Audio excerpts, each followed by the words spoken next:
Nous venons bien sûr de chanter à la gloire du Seigneur avec ce clip que nous avons proposé. Chanson, c'est tellement que vous avez apprécié.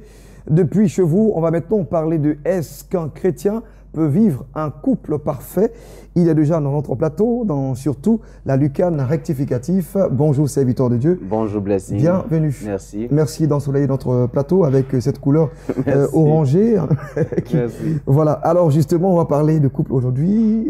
Oui, une question m'a été posée par un jeune homme. Un chrétien peut-il avoir un couple parfait? Je voulais juste éclairer la lanterne des gens pour leur dire que le mariage est divin, le couple il est humain. Et tout ce qui est humain est imparfait. Alors, il ne peut pas avoir de couple parfait sur la terre. Ah, mais vous avez donné la réponse là. Oui, en fait, j'ai juste dit que... En effet, expliquez-nous. Parce que il faut que les gens comprennent qu'il y a des gens qui sont humains, qui se mettent ensemble, qui décident de se mettre ensemble et qui, normalement, devraient comprendre que c'est quand je parviens à la maturité, en acceptant la différence de l'autre, en mettant Christ au centre de ce que je suis en train de faire, que je vais vivre heureux, mais pas dans la perfection dans le couple. Parce que je décide d'être heureux en acceptant que l'autre soit différent. Le problème aujourd'hui des couples chrétiens, c'est qu'ils pensent que l'autre doit changer, il doit devenir comme moi. Si l'autre devient comme toi, il y a la monotonie qui s'installe.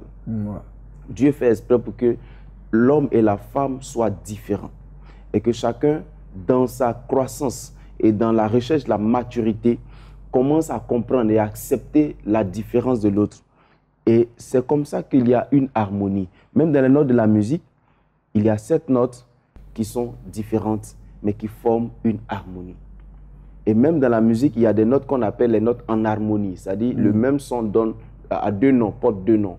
Alors, pourquoi le chrétien n'accepterait-il pas d'accepter d'accepter la différence de l'autre en sortant aussi de ses croyances? Et souvent, nous avons formé un hôtel autour de certaines croyances. Nous croyons que la femme doit être comme ça, que l'homme doit être ceci. Et à la fin, il y a une sorte de confusion. Mais en même temps, il faut que les gens comprennent que le principe de la Bible est clair. Quitter, s'attacher, devenir un. Souvent, des gens ont mal quitté. Parce qu'en réalité, quitter, c'est se trouver soi-même pour aller à la rencontre de quelqu'un. Et le gars qui va à la rencontre de quelqu'un, ou la femme qui va à la rencontre de l'autre personne, ne s'est pas encore trouvé. Et dans un tourbillon de déstabilisation émotionnelle et psychologique, et veut mettre quelqu'un dans ce tourbillon-là et troubler la personne.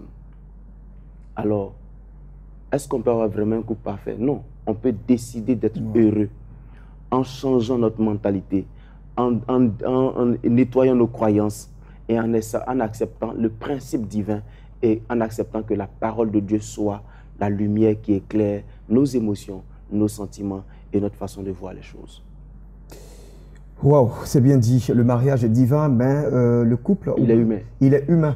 Et donc, tout ce qui s'y passe dedans, c'est à nous de mettre cela, j'allais dire, à notre appréciation. Absolument. Et puis de voir comment nous pouvons marcher véritablement pour faire long feu. Absolument. Alors, autre chose qu'on pourrait dire...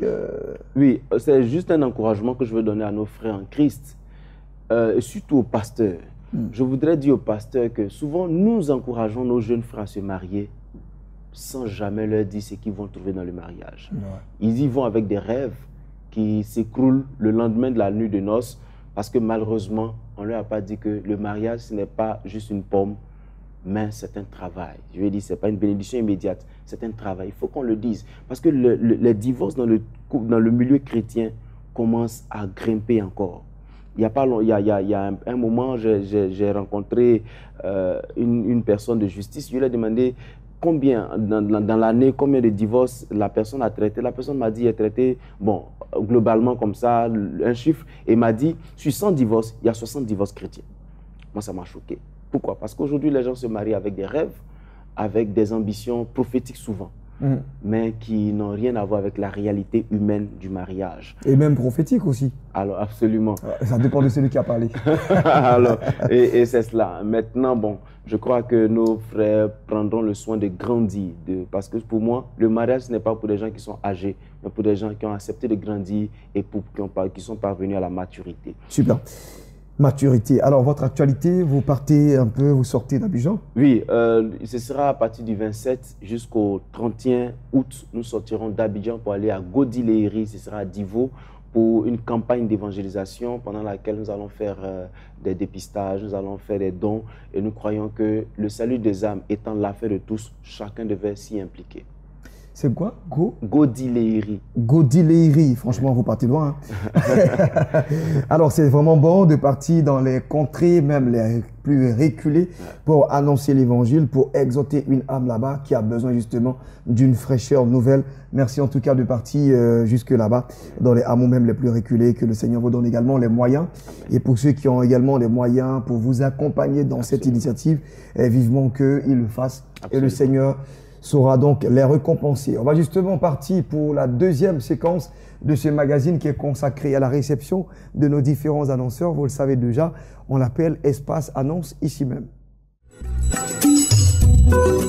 Aujourd'hui, on dira certainement vive les invités de l'Espace Annonce, surtout dans le cadre bien sûr de Midi d'Afrique. Nous sommes avec le pasteur Clavet Kokora.